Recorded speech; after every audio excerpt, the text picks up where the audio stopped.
Yang masih di Anyu sore pemirsa, Gubernur Jawa Barat Deddy Mulyadi menyarankan pembongkaran teras Cihampelas karena kondisinya sepi pengunjung dan tidak terjaga konsisten. Untuk melepas aset dan membongkar teras Cihampelas, pemerintah Provinsi Jawa Barat siap membantu Pemkot Bandung dari sisi anggaran.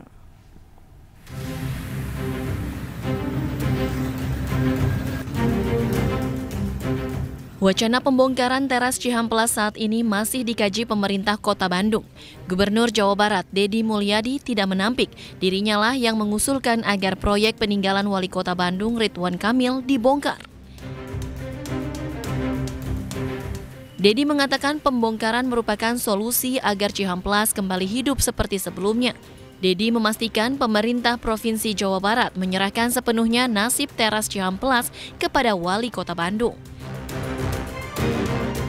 Bila memerlukan bantuan dana, pemerintah Provinsi Jawa Barat akan mendukung dan membantu Pemkot Bandung dari sisi anggaran.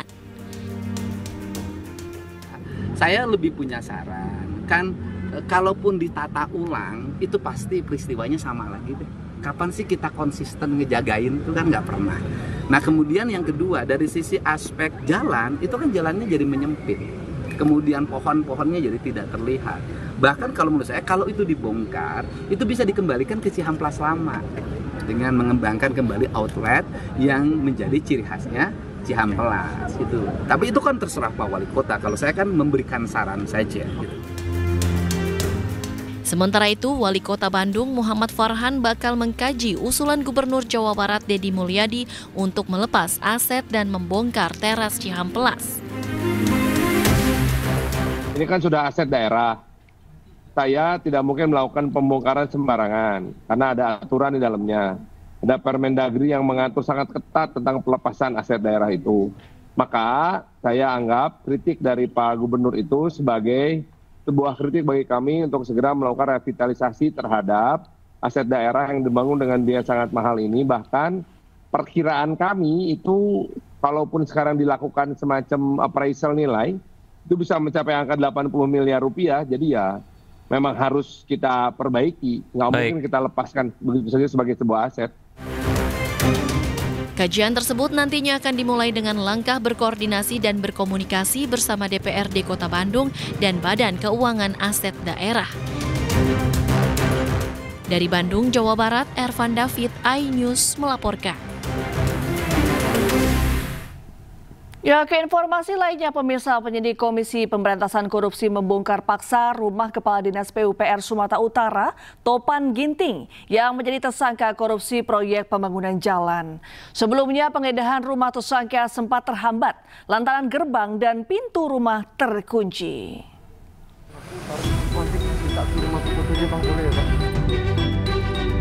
Petugas Komisi Pemberantasan Korupsi akhirnya membongkar paksa gembok pagar rumah Kepala Dinas PUPR Sumatera Utara, Topan Obaja Putra Ginting. Dengan mendatangkan seorang ahli kunci, petugas KPK membuka paksa gerbang rumah yang berlokasi di Komplek Elit Royal Sumatera di Jalan Jamin Ginting, Kota Medan. Tidak lama setelah petugas KPK masuk ke dalam rumah, pagar rumah langsung ditutup dan penjagaan diperketat. Sebelumnya proses penggeledahan sempat terhenti sementara karena hingga pukul 11 siang kondisi pintu rumah terkunci. Penyidik juga sempat memeriksa sebuah paket yang tergeletak di pinggir pagar rumah untuk memastikan tidak ada hubungan dengan kasus yang tengah mereka tangani. Penggeledahan ini merupakan bagian dari pengembangan kasus dugaan suap yang menjerat Topan Ginting sebagai tersangka bersama sejumlah pejabat lainnya di lingkungan pemerintah Provinsi Sumatera Utara. Hingga saat ini KPK belum memberikan keterangan resmi terkait barang atau dokumen apa saja yang diamankan dari rumah Topan Ginting. Dari Medan, Sumatera Utara, Mubi Pakpahan, iNews melaporkan.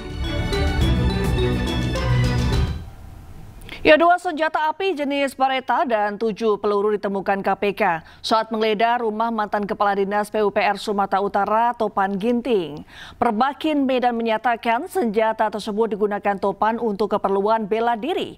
Topan juga tercatat sebagai Ketua Perbakin Kota Medan.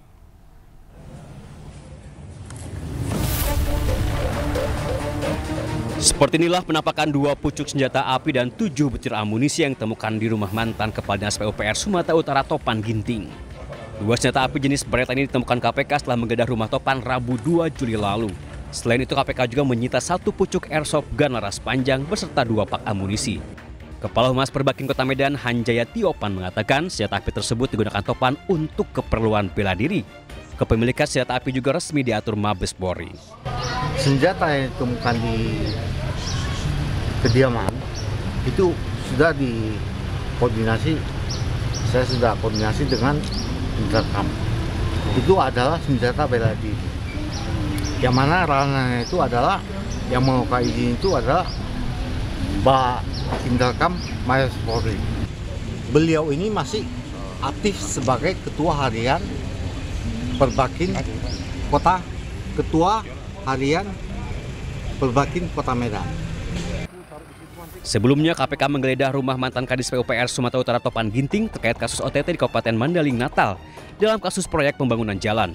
KPK terpaksa membongkar paksa rumah Topan lantaran gerbang dan pintu rumah mantan PLT Sekda Kota Medan itu terkunci. Selain menemukan 2 pucuk senjata api dalam penggeledahan dan lokasi selama 7 jam, KPK juga menyita uang 2,8 miliar. Tim Liputan iNews melaporkan. Ya pemirsa, 5 dari 6 orang yang terjaring operasi tangkap tangan di Mandaling Natal, Sumatera Utara terkait dugaan korupsi proyek pembangunan jalan senilai 231,8 miliar rupiah ditetapkan sebagai tersangka. Gubernur Sumatera Utara Bobi Nasution menyebut siap diperiksa KPK lantaran salah satu tersangka Topan Ginting merupakan anak buahnya.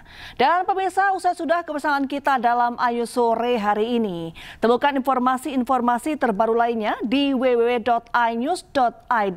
Cuplikan tayangan berita iNews dapat Anda saksikan di kanal YouTube @officialinews. Dan jangan lupa saksikan Rakyat Bersuara sesaat lagi bersama rekan saya Aiman Wicaksono. Ya, update informasi terbaru Anda dengan berita-berita aktual juga hangat. Dan sejukkan dulu dengan air mineral yang murni dan alami. Saya Reni Armsari pamit undur diri, selamat beraktivitas dan sampai jumpa.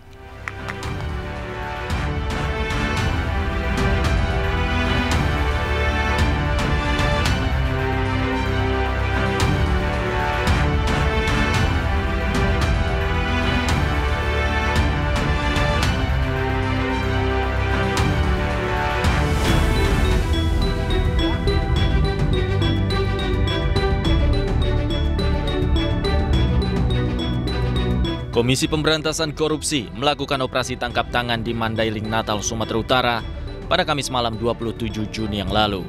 Sebanyak 6 orang ditangkap dalam OTT KPK tersebut.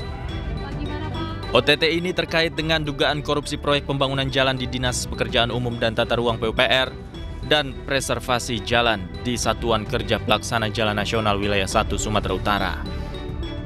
Dari 6 orang yang ditangkap, 5 orang ditetapkan sebagai tersangka. Salah satunya Topan Ginting yang merupakan Kepala Dinas PUPR Sumatera Utara. Topan Ginting diketahui merupakan anak buah Gubernur Sumatera Utara Bobi Nasution. Menanggapi tertangkapnya Topan Ginting, Gubernur Sumatera Utara Bobi Nasution menyatakan siap memberikan keterangan kepada Komisi Pemberantasan Korupsi. Ya, namanya proses hukum ya kita bersedia saja ya. Itu bersedia saja. Apalagi kalau tadi katanya ada aliran uang.